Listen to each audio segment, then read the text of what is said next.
Jordan National Forum. The Barbara Jordan National Forum is a student-led event that celebrates the life and the legacy of Barbara Jordan and what she stood for. We've had the fortunate opportunity of hosting events this past week, and we are excited to have the Jedi Office host this panel today. And I have the pleasure of introducing Dr. Peniel Joseph.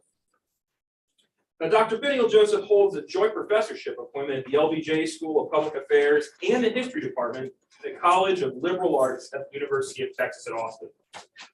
He is also the founding director of the LBJ School's Center for the Study of Race and Democracy, and his career focus has been on Black Power studies, which encompasses interdisciplinary fields such as Africana studies, law and society, women's and ethnic studies, and political science. In addition to being a frequent commentator on issues of race, democracy, and civil rights, Dr. Joseph's best-selling book is The Sword and the Shield, The Revolutionary Lives of Malcolm X and Martin Luther King Jr. Prior to joining the UT faculty, Dr. Joseph was a professor at Tufts University, where he founded the school's Center for the Study of Race and Democracy to promote engaging research and scholarship focused on the ways issues of race and democracy affect people's lives. Currently, Dr. Joseph serves as the Barbara Jordan Chair in Ethics and Political Values and as the inaugural Associate Dean for Justice, Equity, Diversity, and Inclusion here at the LBJ School of Public Affairs. And he will be introducing our guests for today's panel on strengthening democracy through civil discourse dialogue. Now, please join me in welcoming Dr. Peniel Joseph.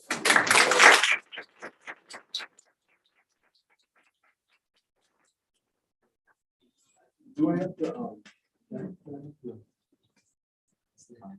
do I have the intro for? Joe's gonna do that. Oh, you're gonna do it. Okay, all right. All right. So the dean is introducing the guest. I'm going to introduce him. All right. So first, thank you to the Barbara Jordan co-chairs, Zoe and Brianna and Turo. Thank you for everything you've done this week. Thank you to Esteban Delgado, who's the director of Jedi, and I'll be talking about Jedi in a second. And I want to introduce what we're calling a Strengthening Democracy series. This is part of it. And this idea of strengthening democracy should be what every public policy school is committed to. And certainly a public policy school that bears the name of Lyndon Baines Johnson, this idea of strengthening democracy. And what we're planning to do with this ongoing series is really bring a variety of different speakers who have a variety of different perspectives. And we're going to be tackling everything from race to technology to entrepreneurship to voting. And this semester, we've been tackling civil dialogues. And believe it or not, our two guests have different perspectives at times on different things, but they can speak civilly about our democracy. So we're really committed through this series to really bringing and amplifying voices into the political arena and the public policy arena that can disagree without being violently disrespectful of one another's viewpoints. And I think we need that in our culture now more than ever, in this age of hyper-partisanship and real division over even what we think of as reality. We can see that in the context of both our own state's politics, but also in the context of what's happening domestically and globally. So I think this is really important. I was announced as the new Associate Dean for Justice, Equity, Diversity, and Inclusion. And this is a new office that really is coming from the vision and collaborative leadership of our new dean, J.R. DeShazo, who I'm going to introduce in a second. But this is really important, this idea of justice, equity, diversity, and inclusion. And we conceived of this office as a transformational effort to transform the school's composition, curriculum, culture, and community engagement, right? And to think about equity, diversity, and inclusion is not something that is tangential to a public policy curriculum and experience, but something that's central. right? It's something that is part of an intersectional perspective of policy, equity, diversity, and inclusion. And the reason why we added justice was really because of the work of Dr. Martin Luther King Jr. and the idea of the beloved community. Dr. King said that love was what justice looked like in public, and justice was what love looked like in public, right? And so this idea of equity, diversity, and inclusion really can't be manifest until we think about justice, right? And justice means opportunity for all people. Sometimes people say, what do you mean by justice? Justice means equity for all people. We had a stirring speech by Dr. Colette Pierce Burnett last night, who's really one of my heroes, one of the most important educators and thought leaders in Austin. Black woman who, Ohio State, Midwesterner, engineer, who has been leading Houston Tillotson, the oldest institution here in Austin for the last 7 years. And Dr. Pierce Burnett really all gave us a huge lesson in humility, the idea of service-oriented leadership, and also this idea of hope. Houston Tillotson has faced a lot of adversity and challenges over the years. And what Dr. Pierce Burnett has been able to do is really place that school at the forefront of what we think about in Austin as equity. Can we have a beloved community in Austin that leaves HT behind, right? And the answer is really no.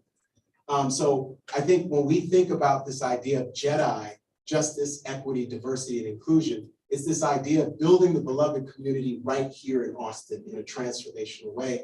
And this notion that the LBJ school can be at the forefront of doing so. So I want us to really give ourselves a round of applause in terms of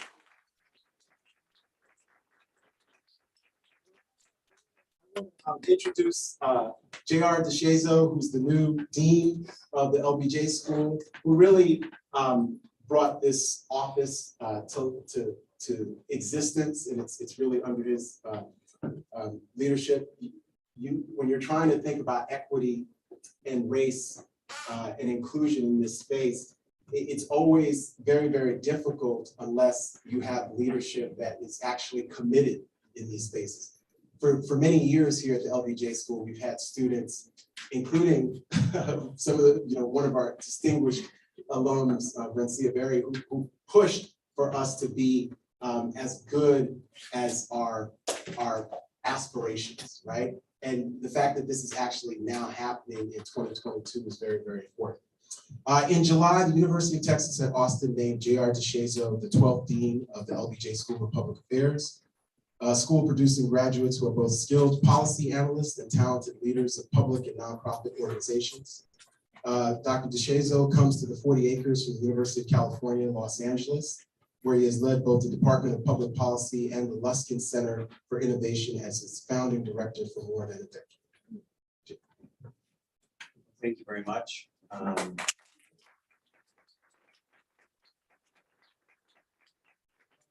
Opportunity, is my mic working? You guys can hear me great. First, just to welcome, I see members of the community, welcome to UT, students from around the campus, welcome to the LBJ School. We're very happy to have you. I want to thank Zoe, Brianna, and Coro, and the students who lead our Barbara Jordan week-long set of events for helping to convene this event.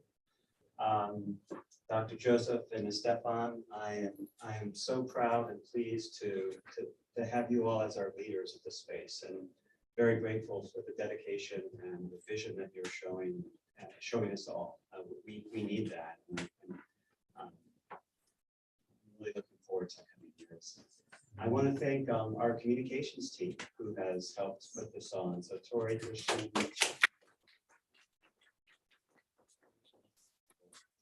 and of course, the centerpiece of tonight's discussion, our esteemed alum, who I'm going to introduce in just a minute.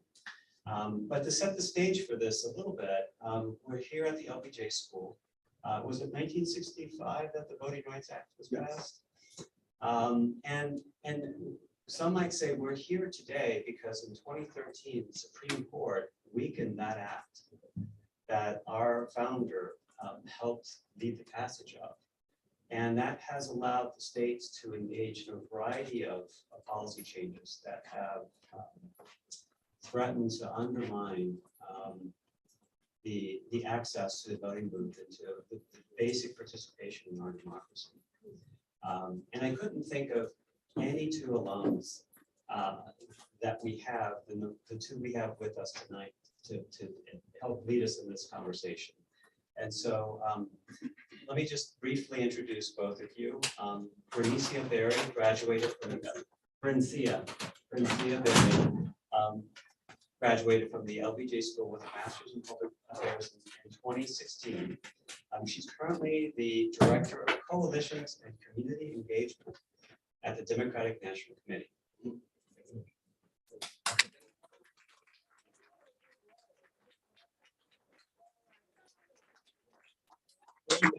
Umbrella, lots of responsibility there, and she'll tell us more about that, I'm sure. Prior to her role in the DNC, Bernicia led the paid leave for the United States National Outreach Program as Vice President of Equity and Political Strategy. In 2020, she served as the National Deputy Director of Public Engagement, overseeing policy and coalitions outreach for Elizabeth Warren's presidential campaign. And before that, she was the first Black woman to serve as Chief of Staff for a council member in San Antonio.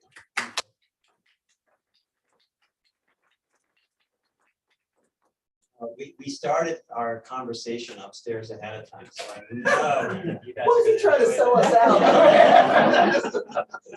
All right, Rudy Mateer is a very proud graduate of the University of Texas at Austin. He is a double Longhorn.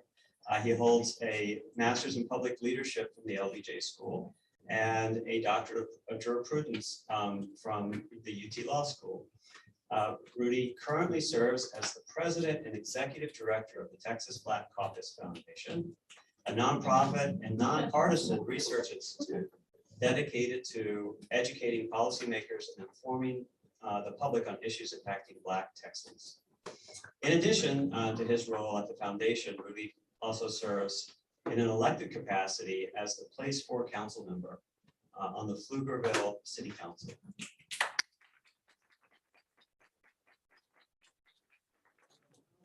To the Q&A and discussion format of tonight's program. Dr. Joseph. Thank you, Jared. I'm gonna start with a question for Bernicia. One, I want to give you props for what you were doing for paid leave, because as folks here know, and we have staff who been on leave, and women and parents do not get enough leave. Okay, so this is a huge scandal. And for those of us who are interested in justice, there's no sort of bigger idea than family, right? And the idea that we are not paying folks and giving them a reasonable amount of time paid to after having children or adopting, whatever situation is something that really, I'm passionate about. So I'm glad that you were a part of that. Okay, my question for you, and we heard Dean DeShazo's your bona fides. You're a whole lot of different firsts, which is so excellent. We're all so proud. What are the challenges, but also the opportunities facing America at the national level when it comes to voting rights and voter access right now? And I want us to think about that, both sides, the challenges, but also the opportunities. Where, because so often we think about voting in a deficit way because of the 2013 decision that Dean DeShazo talked about. So what are some of the opportunities as well? Yeah. I'll start with the challenges because I want to end with opportunities, like you mentioned. Well, the challenge is that we have a widespread effort to suppress our vote. And I will start with, for me, what it means personally, why I do this work. And, my mother is here, and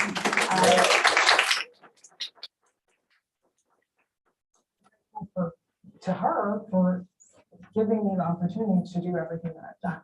But how did we get here? Because my grandma started working on a plantation at 5 years old. So, and my mother never went to an integrated public school in Louisiana. So what we are seeing, and as you mentioned, is people are trying to take us back to that time. When you see lines, vote, like for people to vote, where people have to stand in line for 10 hours, that is voter suppression. We can call it something different, we can modernize it, but it should not be so challenging for people to practice their sacred right to vote. It should not be so challenging for us to certify free and fair elections. So what we're seeing is because of the 2013 Supreme Court ruling, this is also why representation matters, and I'm really excited that we're going to have the first Black woman Supreme Court justice. Is that the challenges are in the states, at the state and the county level. And here in Texas is a great example of all of the thousands of ballots that we're having issues with when it comes to vote by mail, and how the state legislature has made the election laws so confusing and so discombobulated in an effort to make sure that people don't show up. And so that's one aspect. And then the other aspect is we have people, dozens of people all over the country running for election administration offices that are running on the fact that they would not have certified the 2020 elections. So those are the two big challenges that we're facing. But in terms of opportunities, right? We've been here before, and as you talk about, you're a historian. We've done this before. And so our work, and part of the reason why the coalitions and community engagement department was created by Chair Harrison is that we are going to continue to fight for to make sure that people have access and that their votes are protected. So the vice president announced this past summer a $25 million investment in voter protection, and that is all going to the states. Those are the opportunities when it comes to making sure that we are supporting folks in states and counties with the resources they need to be able to access their right to vote. And we're going to continue to do that. So that's one aspect. And then also making sure that we are paying attention to who is running for these election administrator offices. Yes, and that we stay engaged. I know that this last election was, it took a lot out of us on the heels of Trump, but we can't afford to slow down now. Right, exactly. And so the opportunities are, go to iwillvote.com and make sure that you're registered and that everything is good to go. And you have to be diligent and continue to follow up. Support your family members, your communities, and making sure that they have the resources that they need to get to either voting by mail or showing up in person. And then, we have to continue to train folks and make sure that we're educating everybody on what these efforts are, what they look like. They're calling them by different names, but we have to be very clear and name it and make sure that all of our communities, all of our coalitions, right? Because when it comes to who is being disenfranchised, we know that it is people that look like us. And, even when it comes to all of the attacks on the LGBTQ community, the disability community, the senior community, we have to continue to band together and build this coalition and show up and protect our right to vote in the states. And that is really the opportunity here, is to not disengage, but to actually band together.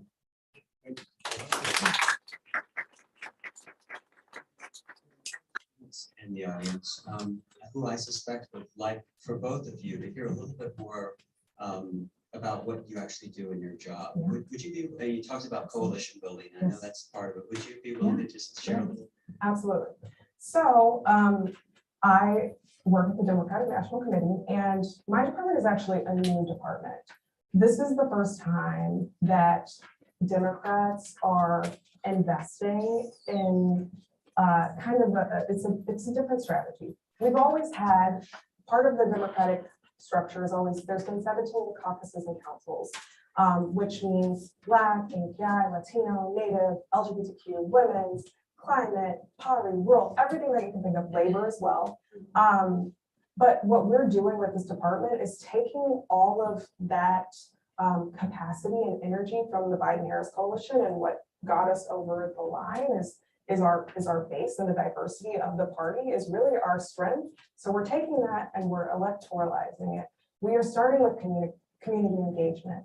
So we're showing, like, our strategy and our plan is to show up in communities and show that we care way before we ask for people's votes. So instead of showing up 3 months before election day, we're showing up now. We're hiring coalitions directors and all of the key states in leadership, so that coalition work is at the forefront of the strategy, and the ways that we're doing outreach to communities, meeting people where they're at, and showing that we are here to be a resource as opposed to just ask for people's votes. So that is what the ethos of the Coalitions and Community Engagement department and work, and it is a combination of, qualitative and quantitative data. I think a lot of times when people think about outreach to marginalized communities and on various issues, that it's like political, but no, we have the data to demonstrate who is registered in the states,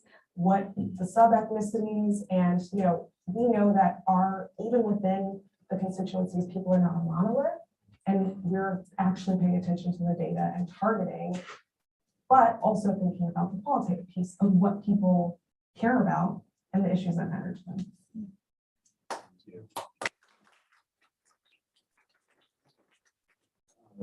You're next. And I have to let you guys know, Rudy was the very first alumni at the school that I met with. Leighton got us together, and I knew within 5 minutes of talking to him that we were going to be allies on so many issues. And I'm so grateful for his counsel and advice on things. And I've only been in the job 5 or 6 months. So thank you for your support. So you're saying I'm a sadomasochist. Call it what you want. Call it what you want. So Rudy, would you also describe your role in the caucus and what the caucus seeks to do? But then the Texas version of the earlier question, what are the challenges that we face here in Texas? And what are your sense? What's your sense of what we need to do next? Well, I gotta say, she did a phenomenal job framing the issue, articulating what's happening. Not just we focus heavily here in Texas, but this is a national front. I mean, I think it was over 400 bills across 47 states. Looking to, just like you said, we got to call it as it is. Suppress the votes for times that we haven't seen over 100 years in this country, and we've got to have an honest dialogue.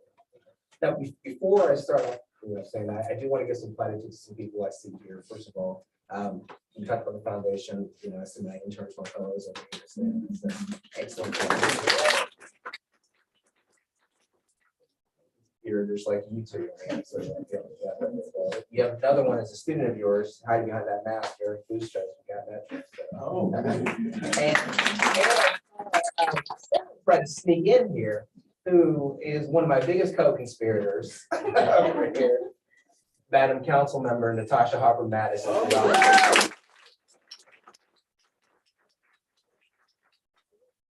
Here on this is that we're up here, but we represent so many other people. We wouldn't be here if not for all the folks who actually help to shape us and what we do. And you cannot do the work without coalition, without collaboration, without working together.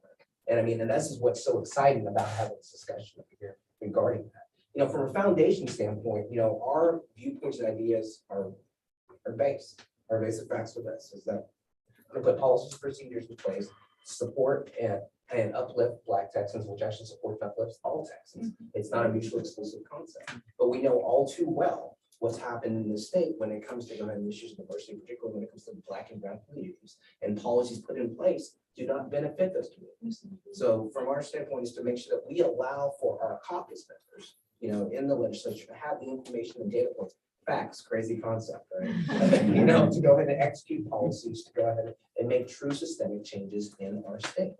I love the way, and this is what I love, besides being Haitian. What he said about different viewpoints and ideas, because we will collaborate as a people, as a Black people. And I guess I probably should mention that, right? So my parents are Haitian immigrants, I'm first generation. So the first thing I think of when we're talking about discussions about democracy, I think of IT. I remember being a kid and sitting in front of the TV, and you have those, yes, we're younger, but you used to have those news break-ins all the time. I think I was watching like Price is Right or something like that as well as on TV. And I saw this tarmac, and I saw these people getting in a plane, and people chasing after them, they sit right there and taking off. And hearing my mom scream, start dancing, and then ultimately start crying. And I remember asking Mom, I said, Mommy, what's going on? And where are those people? She goes, those are the Duvaliers. She goes, the Duvaliers are finally leaving Haiti. And why I'm so happy is that I feel like the Haitian people finally have a chance to go ahead and lead themselves right there as well. We take for granted voting. We take for granted all the rights we have here. And I truly believe Americans, we just do not appreciate enough the blessings that we have here, that we just take back and realize, oh, well, this happened right here. Well, okay, well, that will change at some point. Oh, well, this changed right here, but they took away that. They're not going to go that far as well. You're not guaranteed anything. And, and it sucks. It sucks to sit here and tell you all that, but you all have a responsibility to make sure this is staying for the next generation. This is improved on. This is not the sacrifices that were made in the past by all the leaders over here to make where we're at, to make our lives better right here today, aren't just done in vain. Make no mistake, we have issues and concerns, everything else going on in the United States, but it is still the greatest country in the world. And there's a reason why people like my parents and other folks come in here and try to go in this country, but it's not guaranteed to stay that way. And if we're going to have a moral authority that we try to do on a variety of bases to do so, well, we got to make sure we're taking stuff back at home. You ask about what's going on over here as well. It is shocking, appalling, and disconcerting to see how many people just were not paying attention to what was going on last session, or last sessions, I should just go ahead and say over here, when it came to voting rights, and not understanding why the Black Caucus, in addition to the Democratic caucus, would flee to DC to try their best to go ahead and make sure that people were able to keep their inalienable rights. I'm all for different viewpoints and ideas.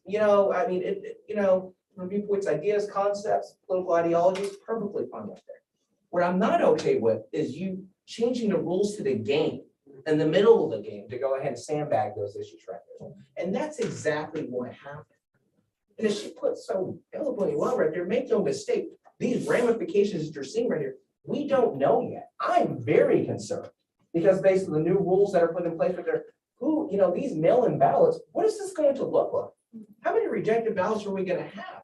And if we've seen anything, just like she said, representation matters. Having people in these spots, in these seats matter. We should not just go ahead and put up with poor leadership. People who go ahead and contribute on lies, I don't care, Democrat or Republican. If you're trading on lies, we shouldn't just accept that and be okay with this. And that's what the concern is what's going on here as a country. Because as Dr. Joseph said at the beginning, today's a perfect example of it. Look what's going on in Ukraine. We've got people outside of this country who want to see this country fall, who can sit back and crack a beer and say, well, they're killing themselves, so we don't even have to worry about if they're going to go intervene on things. That is insane. And that is not what the vision of this country, the vision of the school, the vision of each and everyone should have for what we should for democracy. And I sorry to go on a tangent about that, but that's why what they're doing this week, having the amazing, Sylvester, once he's done in Houston, supporting that's phenomenal. Dr. Pierce Burnett, we're gonna miss her because, I mean, she's just such a powerful voice on so many different levels. It speaks in a pragmatic way. I mean, we need more people to follow the lead. These discussions are real, true discussions that unfortunately, I don't know if we're having enough in our country about these things. You know, from a foundation standpoint, our job is to go ahead and provide the information and data. As a council member, my job is to make sure that we actually execute policy procedures that benefit people, not actually disturb people. Sorry about it.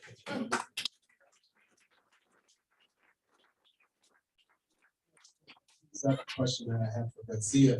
And it's a question about voter amplification in a nonpartisan way, but I think the best way to frame it, and I think the conversation we've been having, we had a nice conversation upstairs, so this group is just getting warmed up.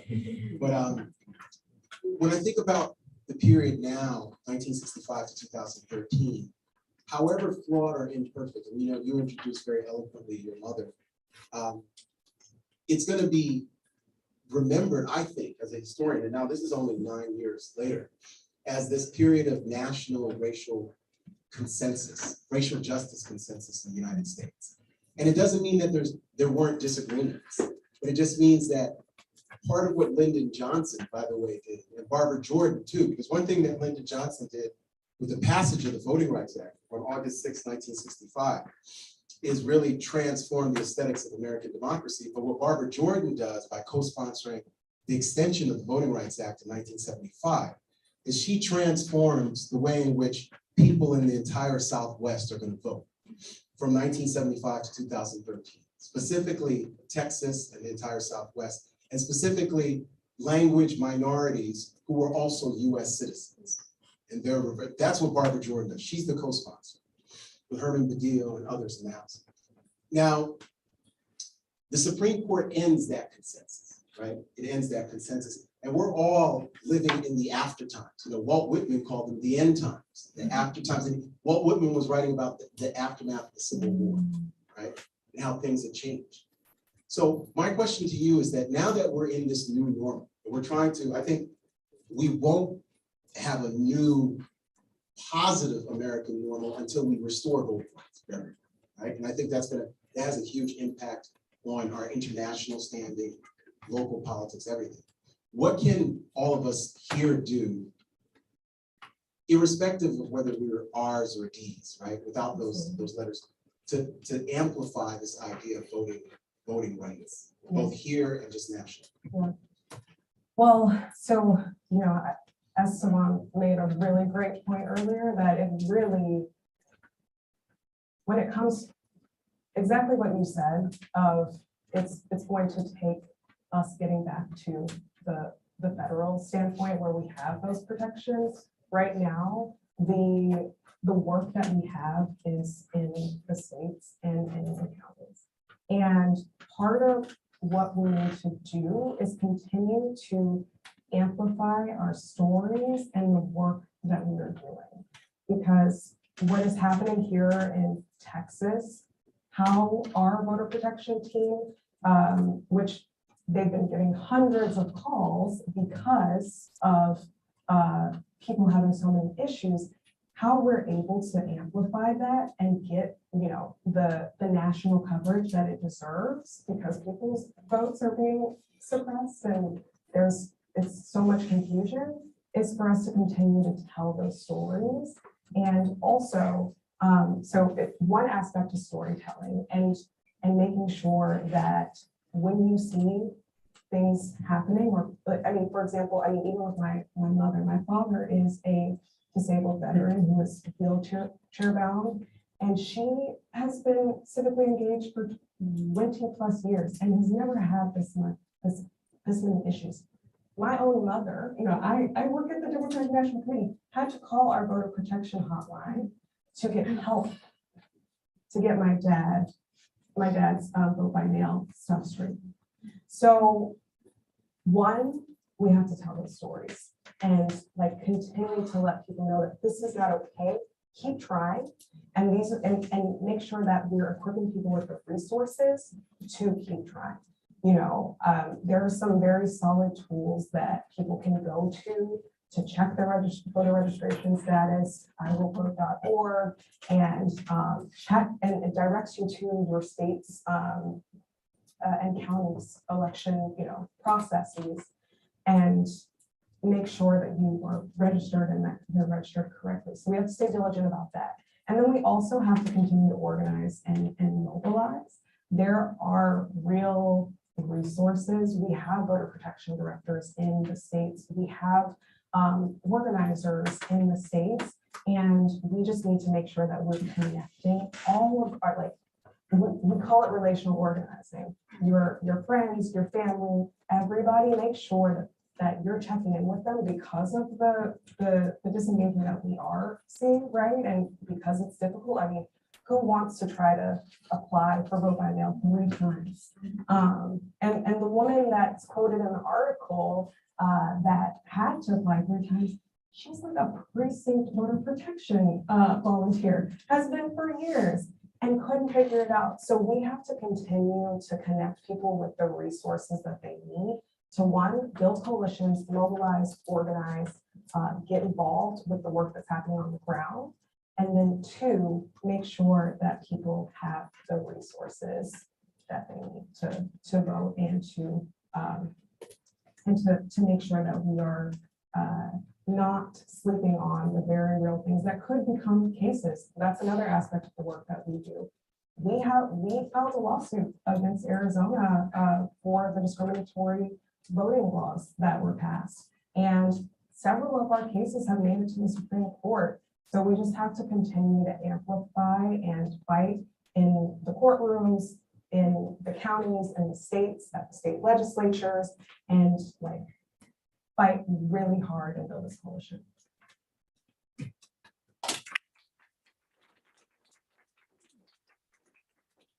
So one of the things that might be helpful for context is to understand how the Voting Rights Act was so successful until 2013. And it, and I'm not an expert on this, but we have a lot of policy students in the audience, and who has the burden of proof becomes really important in understanding how the Voting Rights Act was designed.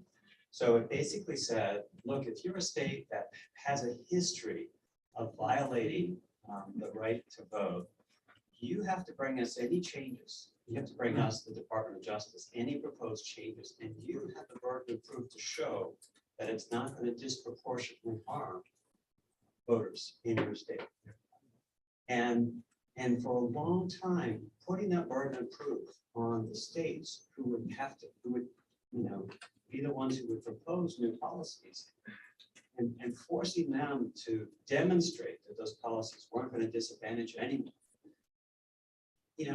moved us in the right direction. And then that burden of proof now lies with every voter, right? Every voter now has to, if they think that, and who knows how many policy and administrative changes we've experienced here in Texas in the last 18 months, probably nothing short of, dozens, if not 100. And every one of them now, it's up to us as citizens and prospective voters to prove that they're harmful. And so that simple policy redesign is incredibly powerful. So that for those of you that are students of policy design, that's something important. And the federal legislation that failed would have taken us back to that burden of proof being on the states, right? So am I right about that? Absolutely. And that's the problem. So I'll give you a perfect example. When I graduated from law school in 2006, I did school law. And one of our clients were Progresso ISD. So, we got setting up things and working with my boss, and we had set up things for a school board election and everything else. And the superintendent said, hey, we want to move it to this school, we've had it over here from there. I was like, okay, that sounds good. I was like, let's law, that's fine. And my boss said, did you call the DOJ? I was like, why would I call the DOJ? He said, you got to get pre-clearance before you do that, because we want to make sure that this doesn't disproportionately affect historical, disturbing less communities with that. And, yeah, okay, that's an extra step, but it also spoke volumes about you're going to think twice before you pull some of the shenanigans that have happened, watch my words, that have happened over the last 18 months. And that's the problem, is that there's not something right now that's making these politicians think twice about what they're doing. You know, and that's why she said it back. These positions matter. Voting matters. Who you're putting in these spots. It'd be a much different conversation. Because remember, people think about, oh man, well, man, Texas has just been a Republican state since the inception. But no, seriously, the House just got taken over 20 years ago, a little less than 20 years ago. I mean, I think about how small of a time period that is in short times with that. Things can change, but it's up to y'all to do that, to actually vote, to go and participate, to hold people accountable with the facts, with the actions over here, saying, hey, wait a minute, how many times did I get rejected to go and vote? Who caused this? Okay, no, I don't want that person doing that, no matter what party it is or like that as well. And that's why, you know, we talk about things that unintended consequences. These aren't unintended consequences. These were intended consequences known way before the matter record reform, but they had no reason to think twice about it because there's no one over there to guard or stop what was going on.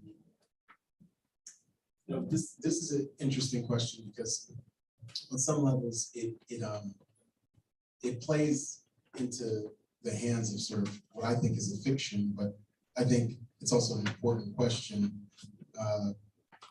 about election and voter security, right? And the reason why I say it plays into the hands of some fictions is at the federal level, you know, since the VRA, let's say, in our modern electoral politics, we really don't have huge instances of voter fraud.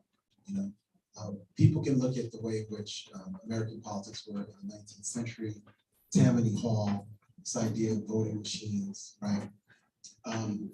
But certainly there's been huge outcry about voter security, voter integrity, the idea that there's widespread voter fraud, especially being committed by the Democratic Party, and especially being committed by Black folks, right? And certainly that one of the narratives of 2020 was that the 2020 election was stolen, and that there's a big lie. And certainly we have seen Black women and men who inadvertently voted, especially those who might have still been on probation or parole, might have thought they had their citizenship and voting rights back, but they've received 5-year and more sentences. So I want us to talk about, you know, and Brincy asked, you know, what are these concerns real? I know Vox or somebody did a data point and they discovered maybe, you know, maybe a dozen or more, but very few out of millions of votes, hundreds of millions of votes cast, people who committed, you know, voter fraud. Most of those were unintended. Certainly people are being prosecuted. So what are your thoughts about voter fraud, election security? And is there anything we could do in good faith, those of us who believe in voting and voting rights in a nonpartisan way, is there anything we could do to shore up voter integrity and election security in a way that would ease and allay the fears of some people who really have bought into this narrative of voter fraud and elections? So the answer is no. It is not real. Like you said, the data demonstrates that voter fraud is not a widespread issue in the way that people that are trying to create, you know, some of these false narratives around the big lie are making it to be.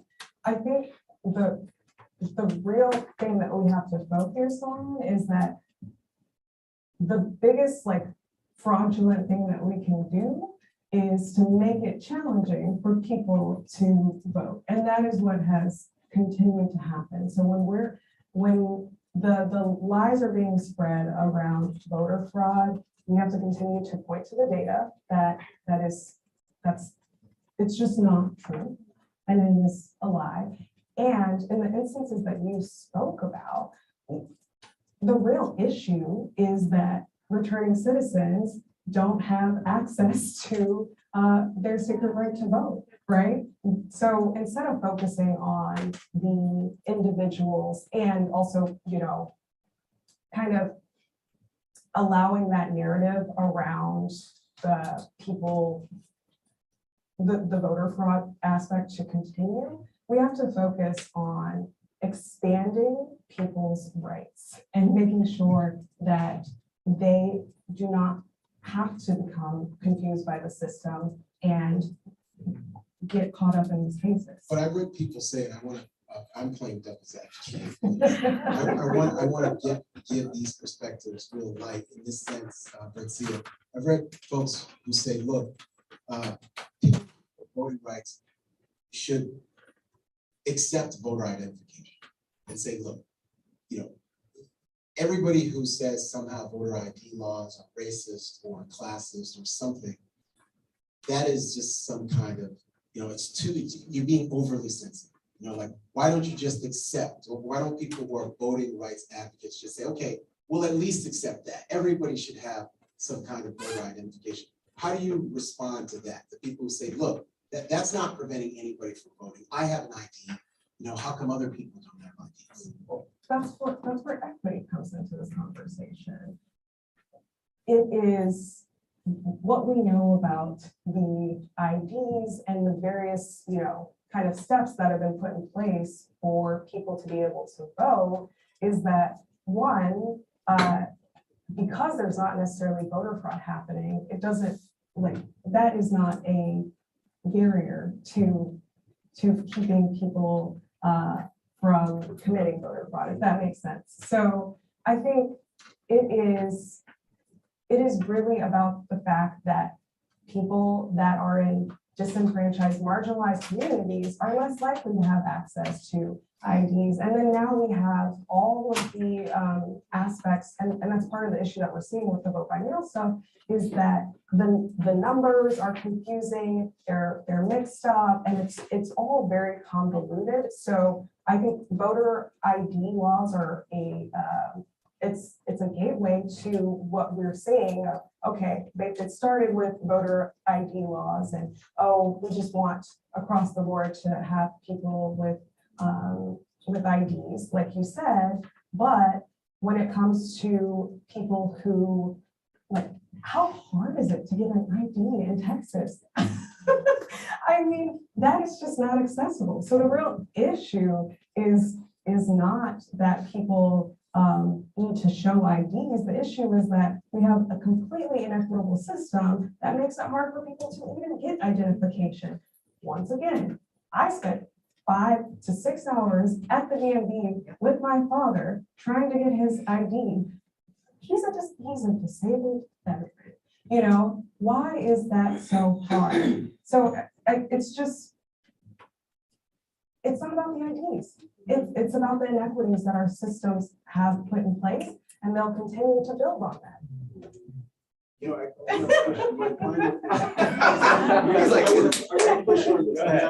have a question. Is there anything that people who are supportive of voting rights, whether they were D's or R's, could advocate that would be some kind of political symbol of a compromise on this ID that would help foster bipartisan support? Is there anything like this idea? Because it's so, the other side is so interested in this voter ID. Is there anything or no? Is there anything that you can think of to say, okay, we'll do this if you do this?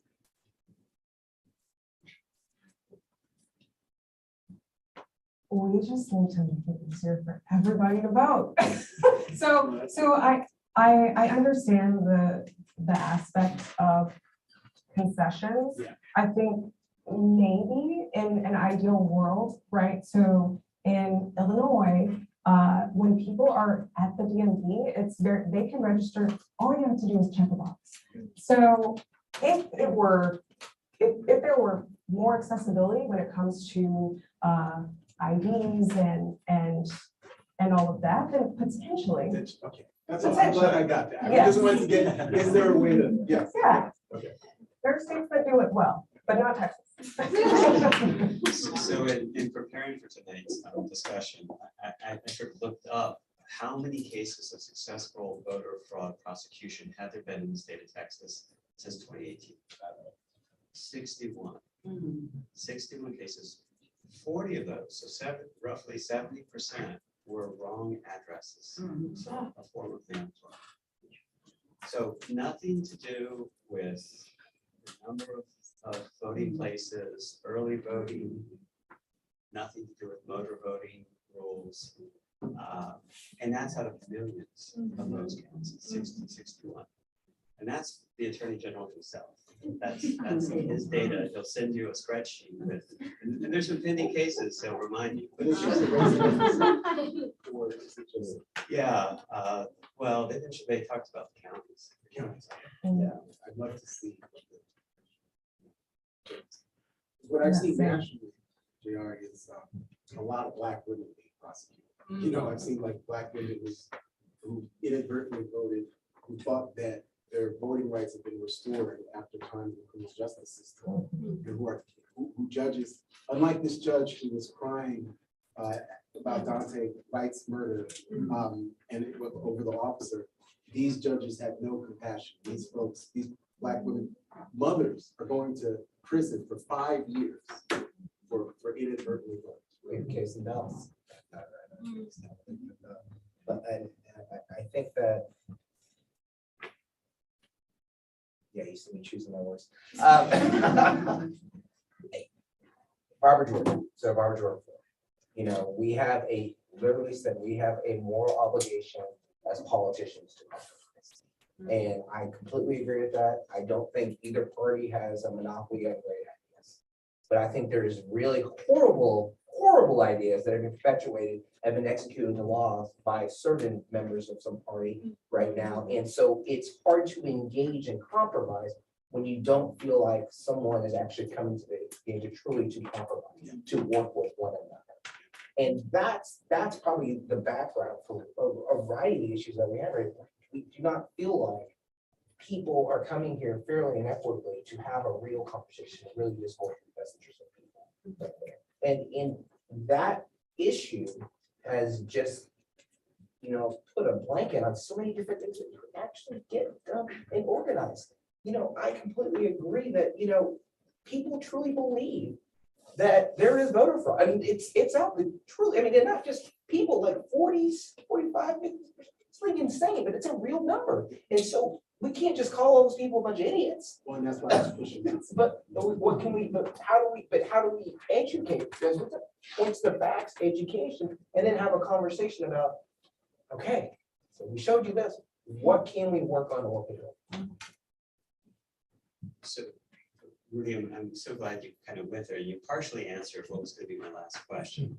Because I was going to give you the hardest one. You're the sharpest political mind I know in the state of Texas. And there is I mean, you know, what can we do, right? Well, we can do things at a personal level. At a societal level, we can bring lawsuits. But what we know we really need to do is change some policies, which requires majority of here in Texas. And I can't think of anybody who maybe could answer this question better than yourself. So how do we start that conversation with the center or maybe center right to persuade them that every Texan should be voting and has a right to vote, and we have an obligation to see that that's true. Well, you know, one of my caucus members in the Northwest Spanish were saying that as a people, Black people have no permanent friends or enemies, just permanent issues. And so you've got to go ahead and start working where you can. TPPF, there were a lot of things that the foundation TPPF disagree on, but something that we do agree on, foster care system. You know, and this portion right of Black and brown kids being removed from there, what's going on with children without placement, you know, those specific issues. Let's work over here with that. Workforce development. Okay, listen, we have a lot of kids who aren't having the skill sets necessary for the jobs that are going to be the majority of jobs coming up in 2030. How do we make that happen? Because guess what? We all, I mean, it's a capitalist society. We like business. We want skill sets. Let's work on that. When you start to build trust in certain areas and start to go ahead and build that, you can build momentum toward the hard bridges, the hard issues that happen. And the problem is that for us, we've been, your generation probably does not remember choose your own adventure books whatsoever. The old generations looking along, they understand that, is that we live in our own individual silos. And you're at a point in society now where if you get your news from one specific point, oh my goodness, oh my gosh, Biden is an idiot, our country is going to hell in a handbasket, what we're gonna do, let's get out of here. And then decided, man, I can't believe, Trump over here, he's destroyed our country, I'm moving to Sweden. We're just done. And you've got to have a conversation, you've got to bring all these specific issues. And that's where, she said it best, local. It's the only type of government, this is my concern, because Wall Street Journal did an excellent poll, probably like 2018, 2019, on who do you trust in government? And at that point, they said, do you trust the president? It was somewhere around 29, 30%. Do you trust Congress? It was somewhere around 17%. Do you trust your state legislature? It's around 30%. Your local government was at 76%. People trust your local government that's close to you. And the thing is, I worry about COVID because what's happened with masking and everything else, trying to keep it safe, etc., is that there's an erosion of that government, right? With that, we're seeing what's happening in our schools. We're having a big conversation about CRT, but those parents truly believe that's happening. That's not made up. That is literally what they're thinking. So we've got to have a conversation. So CRT is made up of feelings. Yeah, their feelings are not. And so how do you acknowledge, hey, I get it. You feel this, you believe this, I understand this happening. But I'm going to tell you my side of this. I'm going to point you to the facts. And then I'm going to say, here, this is what we can work on and work together. We've got to start having that. And the problem is, excellent job for you. If you're not negotiating from a place where we think you're truly trying to compromise with each other, you have no trust. You have no basis. And right now, you don't have that trust. And it's something that we as a country, we need to get back to having that trust in our lives so we can tackle real issues. So we're gonna go over to audience questions now for the last bit of this programming. If anyone has questions, raise your hand, and I'll give us to that. Yes. Hi there. Thank you for everything y'all are sharing this evening. I'm a first year policy student at the LBJ school. My name is Ariana. And to your point about this trust, right? I was a policy student. I want to go into local government. I want to, be a liaison. I want to build relationships. But with folks that like I'm a former teacher. A lot of my students were trans or non-binary. And it's like, how were you able to build trust and have genuine conversation with folks who just don't want to acknowledge that my students is who they are, or who fundamentally deny certain aspects of history. I'm struggling and it's hard, and I just look to mentors and leaders like y'all. So how do we start rebuilding that trust? I mean, I will preface, as you all mentioned, I work for Senator Warren, so when it comes to the fighting aspect, that's automatically where my mind goes. But I think rebuilding that trust is, I feel like we're just at a pivotal time. And to me, I feel like we have to focus on our values. And that is what we have to continue to talk about. What we're seeing with all of the CRT and the anti-LGBTQ bills, which is also part of our coalition, that I have an LGBTQ director who's working in Florida, he's going down to Florida, and we're trying to engage and make sure that we're showing up and standing up and acknowledging that, that for us, that's our strategy for building trust, is saying, we see you, we hear you, we care about what you care about. And then from the CRT perspective, what we saw in Virginia is that the bigger issue is that parents want to feel like they have a say in what is happening with their kids. And that goes both ways. And I think that's where we need to lean into, especially with these LGBTQ fights, is that, okay, you want to have your parental rights, and we deserve our parental rights as well, to make sure that our children feel safe in schools, and focusing on the issues at hand of, yeah, we agree with you. We do agree. Parents should have the right to stand up for their children and their values. And by censoring history, by censoring people's identities, that's not giving all parents the rights that they deserve to have. Questions for President? Yes, so we'll go here and then we'll do Boston. My name is Anthony Collier. I'm a third-year law student across the street. And my question is for the distinguished council member. You mentioned that about 20 years ago, Texas was blue. I'm curious as to what do you think happened? How did the Republican Party gain such a stronghold in Texas? Yeah. Yeah. So, and boy, let's see, what one of these. Not happy and lazy. We just assumed that certain people and certain folks were gonna go ahead and go with us no matter what. And because we made those assumptions, we just took it for granted that, oh, we're always gonna do this. They're always gonna be Democrats. I don't care what happens to values. They're just gonna be this way. And the Republican Party did a great job of working decade after decade. Because remember, Texas was the Democratic Party for over 100 years. I mean, they just decade after decade, policy after policy saying that, hey, they don't really represent your values. Hey, did you see what they said right there? Is that really what you think about that? This isn't the Democratic Party that really cares about you over here as well. We care about your issues and concerns right there. And that's what happens when democracy just falls so simple, because you just let it go. You're not even paying attention. Slowly but surely it slips away. And you're like, wow, wait, what happened here? Wait, we used to support us. What's happening over here? What's going on over here with that? I mean, and that's the frustrating part, is that, and this is why important people like yourself, that's what we say your job's really important. Working to make sure that message in relating to to regular people, to common people, happens on a regular basis. People are busy.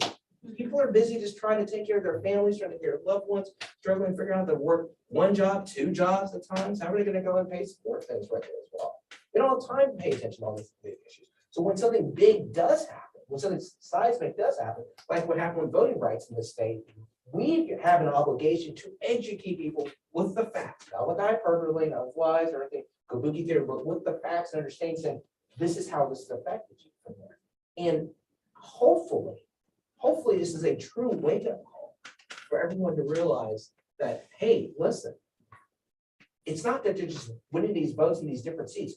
The policies are affecting you at the local level in your life on an everyday basis. I love the way you put it. That was a great answer where you said, that, hey, yeah, we agree. You should have rights to, regarding your kids, which, by the way, you do. Anyone who tells you otherwise is lying to you. Parents do have rights to raise your kids in their thoughts and education. So, but our rights should be just as much as your rights, right? Because we all believe in democracy and, and working together. So where we go? Everything you said is right. What I would add is that Texas going from blue to red to the big equation there, just like critical race theory, is race. So this party historically was a Dixiecrat Democratic Party. This is the state of all white, right? All white in the white primary in 1927, Supreme Court. And so what happened is, the reason why a Ben Barnes, who's LBJ's protege, loses the 1970 gubernatorial race, the reason why Ann Richards is the last Democrat to win one term as governor, and she was beaten by W in 94, is because at the national level, there becomes political realignment. Between 1968 and 1988, Republicans win 5 of 6 national elections. That's like one of the only times that's happened in American history outside of Reconstruction. at the local level, the party was still the blue dog or yellow dog party. I remember in elementary school, because I grew up in a house like that, who Phil Graham was as a representative in my house. I knew who Phil Graham was, right? Who ran for president and was saying he was conservative before being conservative was cool, right? Phil Graham of Texas. He was initially a Democrat, became a Republican, right? So part of the reason why this state flipped is because, again, that old bugaboo race, okay? So as the Democratic Party became known as a party of civil rights, local Democrats fled to the Republican Party. It wasn't just that the Republican Party was somehow geniuses. They made themselves hospitable to people who were segregationists, to people who Hillary Clinton called impolitically a basket of deplorables, right? That's what, again, it's the impolitic thing to say, but there are segregations. There are people who want to abuse women and queer people and trans children and the disabled, right? And they're American citizens. So I agree that if you're trying to get their vote, you should not say bad things about them. But if you're trying to build a beloved community, you've got to say, hey, this is ethically and morally wrong. And you can actually say, you don't want a party that is welcoming to those people. Do I want a party that is welcoming to anti-Semites? No, personally, I don't. I don't, right? And so we have the right to say this. So it's important for us to remember why the shift happened. It wasn't just that they played better retail. But I would say this though, is that that's not the majority. I mean, the majority, I mean, we all know good, sensible, common sense, good conservative people. They're just conservative, let's go to work, want to have a job, church, et cetera, right there as well, take care of families, that's what. I mean, issues and values that pretty much everyone has with that. Now, to your point, and this is the point that I think is really pointed, is that those people are not the one, I can't believe we're having this conversation publicly.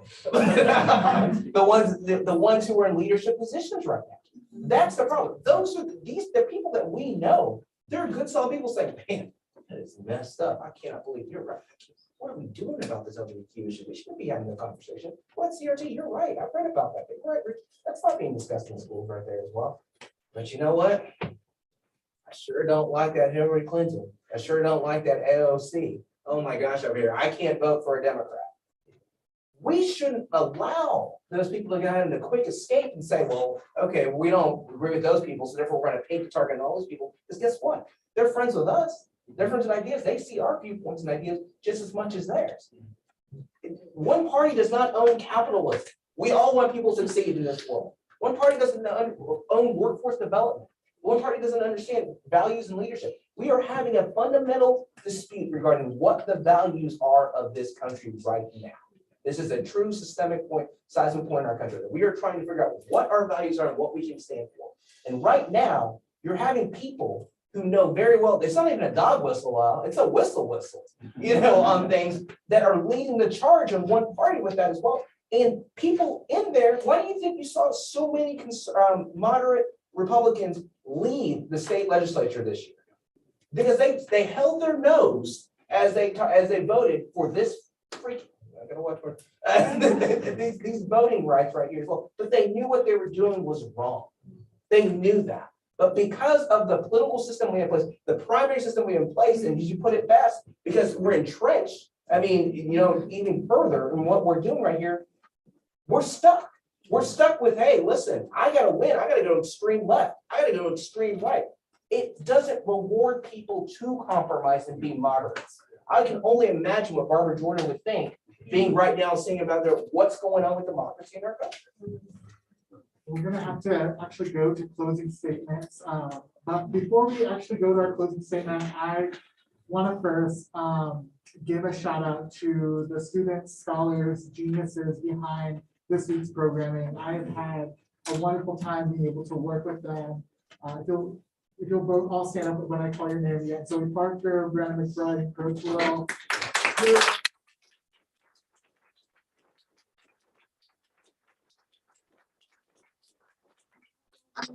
are amazing students at the LBJ school, but were elected by their peers to ensure that the 25th annual Barbara Jordan Forum continued this year, and was able to continue this year in an in-person capacity. We had amazing programming, and it's been, I was here both as a student and now as a staff member. I can honestly say that this is some of the best programming I've seen at the LBJ School Public Affairs. So I just want to say hats off to you and congratulations for a great week.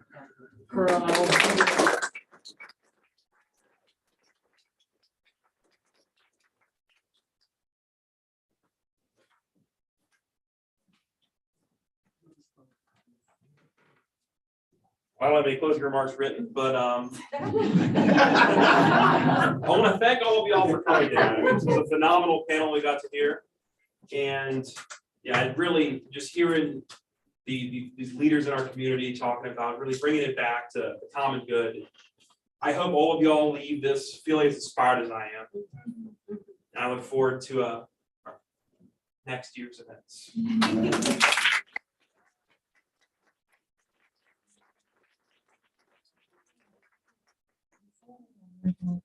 So this one was spring, right? Nobody saw it.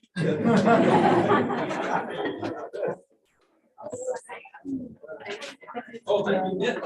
I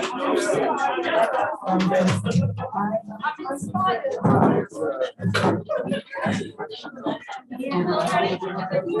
Yeah.